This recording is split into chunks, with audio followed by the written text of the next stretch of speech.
ഇത് നമ്മള് കറമുറ കഴിക്കുന്ന ഒരു ചിപ്സ് ആയിട്ട് നമ്മൾ ചെയ്യാൻ വേണ്ടിട്ട് പോകുന്നത്. സാധാരണ നമ്മുടെ നാട്ടിലേക്കും ചിപ്സ് ഉണ്ടാക്കുന്നത് ഒന്നല്ലെങ്കിൽ ഏത്തക്കായ വെച്ചിട്ടുണ്ടാക്കും, അല്ലെങ്കിൽ കപ്പ വെച്ചിട്ട് ചിപ്സ് ഉണ്ടാക്കും. പിന്നെ ഇപ്പൊ നമ്മുടെ നാട്ടിൽ ചക്കയുടെ സീസൺ ഉണ്ടോ, അപ്പൊ മിക്കവരുടെ വീട്ടിലേക്ക് ചക്കയുടെ ചിപ്സ് ഇപ്പൊ ഉണ്ടാക്കുന്ന ഒരു സമയമാണ്. അങ്ങനെ 3 സാധനങ്ങൾ വെച്ചിട്ടാണ് സാധാരണ നമ്മുടെ നാട്ടിലേക്ക് എപ്പോഴും ചിപ്സ് ഉണ്ടാക്കാറുള്ളത്. പക്ഷെ നമ്മുടെ നാട്ടിൽ ഇപ്പൊ വേറൊരു സാധനത്തിന്റെ സീസൺ കൂടിയിട്ടാണ്. ഞങ്ങളുടെ സൈഡിൽ, അങ്കമാലി സൈഡിൽ കടച്ചക്ക എന്ന് പറയും, ചില സ്ഥലത്തേക്ക് ചീമച്ചക്ക എന്ന് പറയും. ഇത് വെച്ചിട്ട് നമ്മൾ ചിപ്സ് ഉണ്ടാക്കിയിട്ടുണ്ടെങ്കിൽ ഭയങ്കര ടേസ്റ്റാണ് ശരിക്കും കഴിക്കാൻ വേണ്ടിയിട്ട്. എനിക്ക് ഏറ്റവും ഇഷ്ടമുള്ള എല്ലാ ചിപ്സുകളും വെച്ചിട്ട് ഏറ്റവും ഇഷ്ടമുള്ള ഒരു ചിപ്സാണ് ഇത് വെച്ചിട്ട് ഉണ്ടാക്കുന്ന ചിപ്സ്. ശരിക്കും കഴിക്കാൻ വേണ്ടിയിട്ട് ഭയങ്കര ടേസ്റ്റാണ്. കടച്ചക്ക എന്തെങ്കിലും നിങ്ങൾക്ക് കിട്ടാന്ന് വെച്ചിട്ടുണ്ടെങ്കിൽ, ഇപ്പൊ നാട്ടിലുള്ളവർക്ക് ഉറപ്പായിട്ടും കടച്ചക്ക കടയിൽ പോയിട്ടുണ്ടെങ്കിൽ ഉറപ്പായിട്ടും കിട്ടും. പിന്നെ കേരളത്തിൽ നിന്ന് പുറത്തൊക്കെ നിൽക്കുന്നവർക്ക് ഇവിടെ ഞങ്ങൾക്ക് കടച്ചക്ക കിട്ടും കേട്ടോ. പക്ഷെ ഇവിടുത്തെ കടച്ചക്കയ്ക്ക് ചെറുതായിട്ടൊരു മധുരം ഉണ്ടാവും. അത് നമുക്ക് അത്രയ്ക്ക് ഫ്രഷ് ആയിട്ട് കിട്ടില്ലല്ലോ. പക്ഷെ അത് വെച്ചിട്ട് നമ്മൾ ചിപ്സ് ഉണ്ടാക്കിയാലും ചെറുതായിട്ടൊരു മധുരം ഉണ്ടാവും മാത്രം. പക്ഷെ ഫ്രഷ് ആയിട്ട് നമ്മുടെ നാട്ടിൽ കിട്ടുന്ന ആ ചിപ്സിന്റെ ആ കടച്ചക്കയുടെ അത്രയ്ക്ക് ടേസ്റ്റ് കിട്ടില്ല. പക്ഷെ എന്നാലും കുഴപ്പമില്ല, നല്ല ടേസ്റ്റിൽ തന്നെ കിട്ടും. അപ്പൊ നിങ്ങൾ അങ്ങനെ കിട്ടാന്ന് വെച്ചിട്ടുണ്ടെങ്കിൽ കടച്ചക്ക വെച്ചിട്ട് ചിപ്സ് ഉണ്ടാക്കാൻ വേണ്ടിയിട്ട് മറക്കരുത് കേട്ടോ. പിന്നെ ലാസ്റ്റ് നമ്മൾ അപ്ലോഡ് ചെയ്തിട്ടുണ്ടായിരുന്നത് മുട്ട പപ്സിന്റെ വീഡിയോ ആണ് ചെയ്തിട്ടുണ്ടായിരുന്നത്. ആ വീഡിയോ നിങ്ങൾ കാണാത്തവരുണ്ടെന്ന് വെച്ചിട്ടുണ്ടെങ്കിൽ വീഡിയോ കണ്ടു നോക്കാം, എന്നിട്ട് ട്രൈ ചെയ്ത് നോക്കാനും മറക്കരുത്. അപ്പൊ ഈ നമുക്ക് ഒട്ടും സമയം കളയാൻ തന്നെ നമ്മുടെ ചിപ്സ് നമുക്ക് റെഡി ആക്കിയിട്ട് എടുക്കാം. അപ്പോൾ നോക്കിയേ, വറുക്കാൻ വേണ്ടിയിട്ട് ഞാനിവിടെ ഒരു കടച്ചക്ക എടുത്തിട്ടുണ്ട്. അപ്പോൾ ഇതിന് ഞങ്ങളുടെ സൈഡിൽ, അങ്കമാലി സൈഡിലൊക്കെയും കടച്ചക്ക എന്നാട്ടോ പറയുന്നത്. ചില സ്ഥലത്തേക്ക് ഇതിനെ ചീമച്ചക്ക എന്ന് പറയും. പക്ഷേ ഇവിടെ നമ്മൾ കടയിൽ നിന്ന് വാങ്ങുമ്പോൾ നമുക്ക് അത്രയ്ക്ക് അങ്ങോട്ട് ഫ്രഷ് ആയിട്ടുള്ളത് കിട്ടില്ല.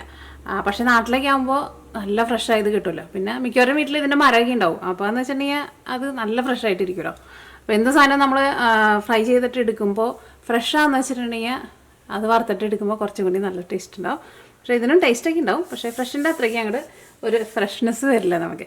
ഓക്കെ, അപ്പം ഇനി കടച്ചക്ക ഞാനൊന്ന് കട്ട് ചെയ്യട്ടെ കേട്ടോ.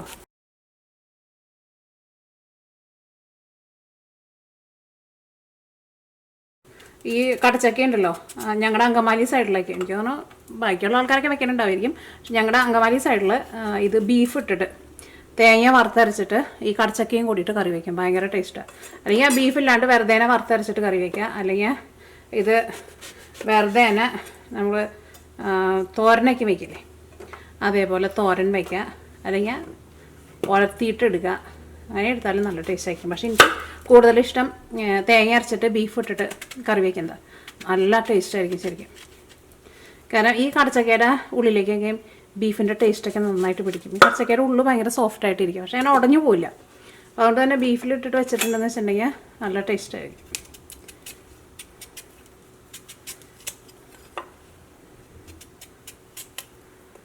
പിന്നെ എന്ത് സാധനം നമ്മൾ എടുക്കുമ്പോൾ നമുക്കറിയാമല്ലോ, നല്ല ഫ്രഷ് ആയിട്ട് ഇരിക്കാന്ന് വെച്ചിട്ടുണ്ടെങ്കിൽ നമ്മൾ വറുത്തിട്ട് എടുക്കുമ്പോൾ കുറച്ചും കൂടി നല്ല ടേസ്റ്റ് ആയിരിക്കും. ഇവിടെ ഞങ്ങൾക്ക് ഏത്തക്കായ നന്നായിട്ട് വാങ്ങാൻ വേണ്ടിയിട്ട് കിട്ടും. പക്ഷേ ഏത്തക്കായ ഞാനിവിടെ ഇവിടുത്തെ ഏത്തക്കായ പല പ്രാവശ്യം ഞാൻ വറുത്ത് നോക്കിയിട്ടുണ്ട്. പക്ഷേ അത് വറുത്ത് കഴിഞ്ഞിട്ടുണ്ടെന്ന് വെച്ചിട്ടുണ്ടെങ്കിൽ അതങ്ങോട്ട് ക്രിസ്പി ആയിട്ട് വരില്ല. പക്ഷേ നാട്ടിലെ ഏത്തക്കായ വറുത്തിട്ടുണ്ടെന്ന് വെച്ചിട്ടുണ്ടെങ്കിൽ അത് ഇത്തിരി കനം കൂടിയാലും വറുത്തെടുത്ത് കഴിഞ്ഞ് കഴിയുമ്പോൾ നല്ല ക്രിസ്പി ആയിട്ടിരിക്കും. പക്ഷെ ഇവിടെ കിട്ടുന്ന ഏത്തക്കായ എത്ര കനം കുറച്ചിട്ട് നമ്മൾ കട്ട് ചെയ്തിട്ട് എത്ര തീ കുറച്ചിട്ടിട്ട് വറുത്തെടുത്താലും ആ നാട്ടിലെ ആ ഏത്തക്കായയുടെ ആ വറുക്കണ ടേസ്റ്റ് കിട്ടില്ല. ഇതിപ്പോൾ ഞാൻ ഇവിടെ ഇന്ത്യൻ കടയിൽ നിന്ന് വാങ്ങിച്ചത് കേട്ടോ. ഇതിവിടെ ഇന്ത്യൻ കടയിൽ മാത്രമല്ല, ഈ ഇവിടെയുള്ള മിക്ക ആൾക്കാരും ഇത് കഴിക്കും. നമ്മുടെ നാട്ടിലുള്ളവർ മാത്രമല്ല കേട്ടോ ഇത് കഴിക്കുന്നത്, സ്പാനിഷുകാരൊക്കെ ഇത് നന്നായിട്ട് കഴിക്കുന്നു. ഇത് അമേരിക്കൻ കടയിലൊക്കെ എപ്പോഴും കാണാം ഈ കടച്ചക്ക. നമ്മുടെ നാട്ടിലിപ്പോൾ കടച്ചക്കയുടെ സീസണാണല്ലോ. ഇപ്പോൾ നിങ്ങളുടെ വീട്ടിലേക്ക് കടച്ചക്ക ഉണ്ടെന്ന് വെച്ചിട്ടുണ്ടെങ്കിൽ ഇതേപോലെ കടച്ചക്ക എടുത്തിട്ട് കട്ട് ചെയ്യുക. ഭയങ്കര ടേസ്റ്റാണ് കഴിക്കാൻ വേണ്ടിയിട്ട്. ഈ കടച്ചക്ക നമ്മളിങ്ങനെ തൊണ്ട് കളഞ്ഞിട്ട് വെക്കുന്നുണ്ടല്ലോ, അപ്പോൾ ഞാനിത് വെള്ളത്തിലേക്ക് ഇടുന്നില്ല കേട്ടോ. ഇവിടെ സൈഡിൽ ഇങ്ങനെ വെക്കുകയാണ്. അപ്പോൾ പെട്ടെന്ന് തന്നെ റെഡി ആക്കിയാൽ മതി. കുറേ നേരം വെച്ചിട്ടുണ്ടെന്ന് വെച്ചിട്ടുണ്ടെങ്കിൽ കടച്ചക്കയുടെ കളർ മാറും. കാരണം വെള്ളത്തിലെങ്ങനെ ഇട്ടിട്ടുണ്ടെന്ന് വെച്ചിട്ടുണ്ടെങ്കിൽ ഈ കടച്ചക്കയുടെ ഉള്ളിലേക്ക് പെട്ടെന്ന് വെള്ളം കുടിക്കും. അത് വറുത്തെടുക്കുമ്പോൾ അത്രയ്ക്ക് നല്ലതായിരിക്കില്ലല്ലോ. അപ്പോൾ വെള്ളത്തിലേക്ക് ഇടണ്ട കേട്ടോ. പിന്നെ ഈ കടച്ചക്കയുടെ നിങ്ങൾക്ക് എല്ലാവർക്കും അറിയാമായിരിക്കും, ഇവിടെ ഒരു സാധനമില്ലേ ഇങ്ങനെ സോഫ്റ്റായിട്ട് ഇങ്ങനെ സ്പോഞ്ച് പോലെ ഇരിക്കും. അത് നമ്മൾ കട്ട് ചെയ്ത് മാറ്റണം കേട്ടോ. ഇത് ഞങ്ങൾ കൂഞ്ഞാന്നാട്ടോ പറയുന്നത്. എനിക്കാണ് പല ആൾക്കാരും പലതായിരിക്കും പറയുന്നത്. ഇത് കട്ട് ചെയ്ത് നമ്മൾ മാറ്റണം. അത് നമ്മൾ കറി വയ്ക്കുമ്പോഴായിരുന്നാലും അത് കട്ട് ചെയ്ത് കളയണം. അപ്പോൾ നോക്കിയേ, ഇതെല്ലാവരും നമ്മൾ തൊണ്ട് മാറ്റി ഇതിൻ്റെ ഈ അവിടെ സോഫ്റ്റായിട്ട് ഇരിക്കണില്ലേ അതും കട്ട് ചെയ്ത് മാറ്റിയിട്ടുണ്ട്. ഇനി നമുക്ക് നന്നായിട്ടൊന്ന് കഴുകിയിട്ടെടുക്കാം. നോക്കിയേ, ഇത് നമ്മൾ നന്നായിട്ട് കഴുകിയെടുത്തിട്ടുണ്ട്. വെള്ളത്തിലിട്ട് വെക്കരുത് കേട്ടോ, പ്രത്യേകം ശ്രദ്ധിക്കുക. ഇതിപ്പോൾ ഇനി നമ്മൾ നല്ല കനം കുറച്ചിട്ട് നമ്മൾ ചിപ്സിനൊക്കെ കട്ട് ചെയ്യുന്ന പോലെ കട്ട് ചെയ്യണം. അപ്പോൾ ഇത് കുറച്ച് വലിയ പീസാണല്ലോ, അപ്പോൾ നമുക്ക് കുറച്ചൊന്ന് ചെറുതാക്കാം.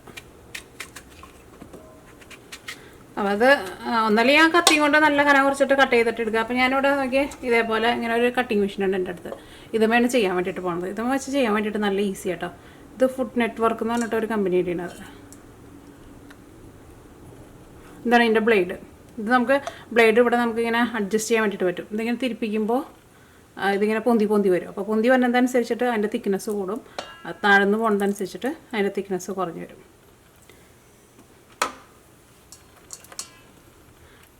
ഇത് എനിക്കിഷ്ടമാണ്. ഇതിങ്ങനെ ഭയങ്കര വലിയ മെഷീനൊന്നുമല്ലല്ലോ.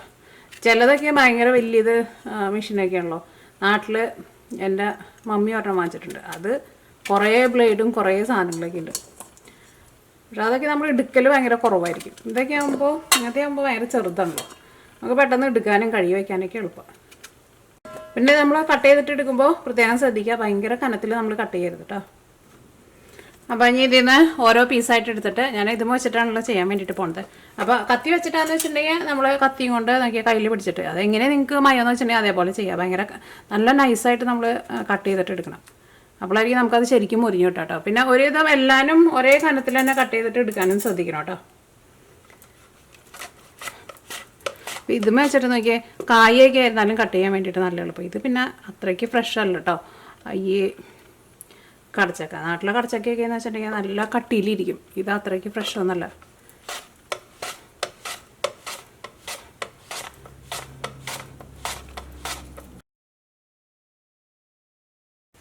അപ്പോൾ നോക്കിയേ, ഇതെല്ലാം ഞാനിവിടെ ഇതേപോലെ ഇങ്ങനെ നല്ല കനം കുറച്ചിട്ട് കട്ട് ചെയ്തിട്ട് എടുത്തിട്ടുണ്ട്. ഇത് കട്ട് ചെയ്ത് എടുക്കുന്നത് മാത്രമേ ഒരു പണിയുള്ളൂ കേട്ടോ. ഫ്രൈ ചെയ്തിട്ട് എടുക്കാൻ വേണ്ടിയിട്ട് നല്ല എളുപ്പമാണ്, പെട്ടെന്ന് നമുക്ക് മുരിഞ്ഞ് കിട്ടും. ഇതിലേക്ക് നമ്മൾ ഇപ്പോൾ ഉപ്പൊന്നും ചേർക്കണില്ല. ഇത് ഒന്ന് മുരിഞ്ഞ് വന്നു കഴിയുമ്പോൾ നമ്മളിതിലേക്ക് ഉപ്പും പിന്നെ കുറച്ച് മഞ്ഞൾപ്പൊടിയും കൂടിയിട്ട് മിക്സ് ചെയ്തിട്ടുള്ള വെള്ളം ചേർക്കും. അപ്പോൾ മഞ്ഞൾപ്പൊടിയും കൂടിയിട്ടാണ് ചേർക്കുമ്പോൾ ഒരു കളറും കിട്ടും. പിന്നെ ഉപ്പിന് വേണ്ടിയിട്ട് നമ്മൾ സാധാരണ കായൊക്കെ വറുക്കുമ്പോൾ ഉപ്പും വെള്ളം തെളിക്കില്ലേ, അതേപോലെ ചേർക്കാം. രണ്ടും കൂടിയിട്ട് മിക്സ് ചെയ്തിട്ട് ലാസ്റ്റ് ആകുമ്പോൾ നമുക്ക് ചേർത്ത് കൊടുക്കാം. അപ്പോൾ ഇത് നല്ല നാടൻ വെളിച്ചെണ്ണ ഉണ്ടെന്ന് വെച്ചിട്ടുണ്ടെങ്കിൽ വെളിച്ചെണ്ണയിൽ വറുക്കുക. അപ്പോൾ വെളിച്ചെണ്ണയുടെ സ്മെല്ലും ഇതൊക്കെ കൂടിയിട്ടാകുമ്പോൾ വറുത്തെടുത്ത് കഴിഞ്ഞാൽ ഭയങ്കര ടേസ്റ്റ് ആയിരിക്കും ശരിക്കും കഴിക്കാൻ വേണ്ടിയിട്ട്. അപ്പോൾ ഇനി നമുക്ക് വറുത്തിട്ട് എടുക്കുക. പിന്നെ ഇത് ഇങ്ങനെ കട്ട് ചെയ്താലും നമ്മൾ കുറേ സമയം വെക്കരുത് കേട്ടോ, ഇതിൻ്റെ കളറ് മാറും. ഇപ്പോൾ ഇവിടെ നോക്കിയാൽ ഞാൻ കടയിൽ പോയി കഴിയുമ്പോൾ 2 കടച്ചക്ക വാങ്ങിച്ചിട്ടുണ്ടായിരുന്നു. പക്ഷേ ഇത് ഒരു കടച്ചക്ക അത്രയ്ക്ക് ഫ്രഷ് ആയിരുന്നില്ല. ഇത് ഓൾറെഡി പഴുത്ത് തുടങ്ങിയിട്ടുണ്ടായിരുന്നു. കണ്ട, പഴുത്ത് ഇതിന് മധുരം വീണിട്ടുണ്ട്. ഒരെണ്ണം കുഴപ്പമില്ലാണ്ട് കിട്ടി. പക്ഷേ നാട്ടിലേക്ക് ആകുമ്പോൾ നമ്മൾ പേടിക്കേണ്ട ആവശ്യമില്ല, നല്ല ഫ്രഷ് ആയത് തന്നെ കിട്ടും നമുക്ക്. അപ്പോൾ ഇത് വെച്ചിട്ട് ഞാൻ ഇത് വെറുതെ തന്നെ വേവിച്ച് ഉടച്ചിട്ട് കുറച്ച് ചെറുപയറും കൂട്ടിയിട്ട് കുറച്ച് തേങ്ങ വറുത്ത് ചേർത്തിട്ടുണ്ടെന്ന് വെച്ചിട്ടുണ്ടെങ്കിൽ നമ്മൾ എരിശ്ശേരി കഴിക്കില്ലേ, അതേപോലെ കഴിക്കാമെന്ന് വിചാരിച്ചു. അപ്പോൾ അതവിടെ ഇരിക്കട്ടെ. അപ്പോൾ ഈ നമുക്ക് വറുത്തെടുക്കാൻ വേണ്ടിയിട്ട് ഒരു പാൻ വെച്ചിട്ട് ചൂടാക്കുക.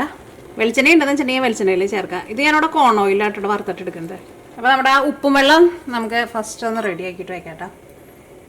കുറേ വെള്ളമൊന്നും എടുക്കണ്ട, കുറച്ച് വെള്ളം മതി. ഇതിലേക്ക് നമുക്ക് കളറിന് വേണ്ടിയിട്ട് കുറച്ച് മഞ്ഞൾപ്പൊടി ചേർക്കാം. ഇതേപോലെ വെള്ളത്തിൽ മിക്സ് ചെയ്തിട്ട് ഉപ്പിൻ്റെ കൂടെ ചേർക്കാം. അപ്പോൾ പെട്ടെന്നാണ്ട് പിടിച്ചോളും. അല്ലെങ്കിൽ നമ്മൾ സെപ്പറേറ്റ് മഞ്ഞൾപ്പൊടിയാണ്ട് ഇടാന്ന് വെച്ചിട്ടുണ്ടെങ്കിൽ ഈ ഓയിലിൽ പോയിട്ടാണ്ട് കരിയും. ഇതിലേക്ക് ആവശ്യത്തിന് ഉപ്പും ചേർക്കാം. ഉപ്പ് ഒരു പൊട്ടിക്ക് കൂടിയെന്ന് കേട്ടോ. മിക്സ് ചെയ്തിട്ട് ഫസ്റ്റ് നമുക്ക് റെഡി ആക്കിയിട്ട് വയ്ക്കാം. ഓയിൽ നന്നായിട്ട് ചൂടായിട്ടുണ്ട്. ഇനി നമ്മളിത് ഇടാൻ വേണ്ടിയിട്ട് പോകട്ടെ. കുറേശ്ശെ ഇട്ടിട്ട് വറുത്തിട്ടെടുക്കുക. പിന്നെ ഇത് നമ്മൾ വറുത്തിട്ട് എടുക്കുമ്പോഴായിരുന്നാലും തീ ഭയങ്കരമായിട്ട് കൂട്ടി വെച്ചിട്ട് വറുക്കരുത് കേട്ടോ. അപ്പോൾ പെട്ടെന്നാണ് കളർ മാറിയിട്ട് കരിഞ്ഞ പോലത്തെ ഒരു കളർ വരും. ഒരു മീഡിയം ഫ്ലെയിമിലിട്ടിട്ട് വറുത്തിട്ടെടുക്കുക. അപ്പോൾ നമുക്ക് നല്ല കളറിൽ തന്നെ വറുത്തിട്ട് എടുക്കാനും പറ്റും. അത് നന്നായിട്ട് മുരിഞ്ഞ് കഴിക്കാൻ വേണ്ടിയിട്ട് കുറച്ചുകൂടി നല്ല ടേസ്റ്റ് ഉണ്ടാവും. തീ കൂട്ടി വെച്ചിട്ടുണ്ടെങ്കിൽ പെട്ടെന്നാണ് കരിഞ്ഞ പോലെ വരും. കഴിക്കാനായിരുന്നാലും ടേസ്റ്റ് ഉണ്ടാവില്ല, കാണാനാണെങ്കിലും ഭംഗി ഉണ്ടാവില്ല. അപ്പം ഇനി ഇത് നന്നായിട്ടൊന്ന് മൊരിഞ്ഞ് വരട്ടെ. ചെറുതായിട്ടൊന്ന് മൊരിഞ്ഞ് തുടങ്ങുമ്പോൾ നമ്മളിതിലേക്ക് ഉപ്പും വെള്ളം മിക്സ് ചെയ്ത് വെച്ചിട്ടില്ലേ, അത് ചേർക്കാം. പിന്നെ ഇവിടെ എനിക്ക് കിട്ടിയാണ് ഈ കടച്ചക്കയ്ക്ക് ചെറുതായിട്ട് മധുരം വീണിട്ടുണ്ട് കേട്ടോ. അപ്പോൾ അതുകൊണ്ട് തന്നെ അത്രയ്ക്ക് നല്ലൊരു കളറിൽ കിട്ടില്ല. നമ്മൾ ചെറുതായിട്ട് കളർ മാറിയേക്കണ ഏത്തപ്പഴം വറക്കില്ലേ, അപ്പോൾ അതിനൊരു അത്രയ്ക്കാണ്ട് കളർ കിട്ടില്ലല്ലോ നമ്മുടെ പച്ച ഏത്തക്കായ വറക്കണേൻ്റെ. ഇതിനായിരുന്നാലും അത്രയ്ക്കാണ്ട് കളർ കിട്ടില്ല. പക്ഷേ നിങ്ങൾ നല്ല ഫ്രഷ് എടുത്തിട്ട് നമ്മൾ വറുക്കുമ്പോൾ നല്ല മഞ്ഞ കളറിൽ കിട്ടും. ഇപ്പോൾ നോക്കിയേ, ഇത് ചെറുതായിട്ടൊന്ന് കളർ മാറിയിട്ട് നമുക്ക് ഇതിനെ ഇളക്കം അറിയാൻ വേണ്ടിയിട്ട് പറ്റും. ചെറുതായിട്ട് ഒരു മുരിച്ചിൽ പോലെ വന്നിട്ടുണ്ട്. ഇനി ഇതിലേക്ക് നമ്മുടെ ഉപ്പും വെള്ളം ഉണ്ടല്ലോ, അത് നമുക്ക് ചേർത്ത് കൊടുക്കാം. അപ്പോൾ വെള്ളത്തിൽ ഉപ്പ് ഒരു പൊടിക്കൊന്ന് കൂടി നിൽക്കണം കേട്ടോ.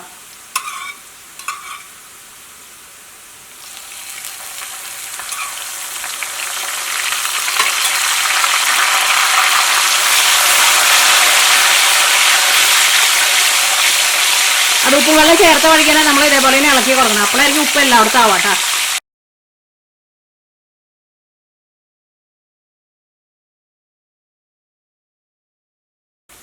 ഇതാ നോക്കിയേ, ഇപ്പം നമ്മുടെ ലാസ്റ്റ് ട്രിപ്പും റെഡി ആയിട്ടുണ്ട്. ഇനി ഇത് മോലിൽ നിന്ന് എടുത്ത് മാറ്റട്ടെ. ഈ പാത്രത്തിൽ നിറഞ്ഞിരിക്കുക, വേറെ പാത്രം എടുക്കട്ടെ. കളർ അങ്ങോട്ട് മാറി തുടങ്ങിയിട്ടുണ്ടെങ്കിൽ പിന്നെ പെട്ടെന്ന് അങ്ങോട്ട് കരിഞ്ഞു പോകട്ടെ.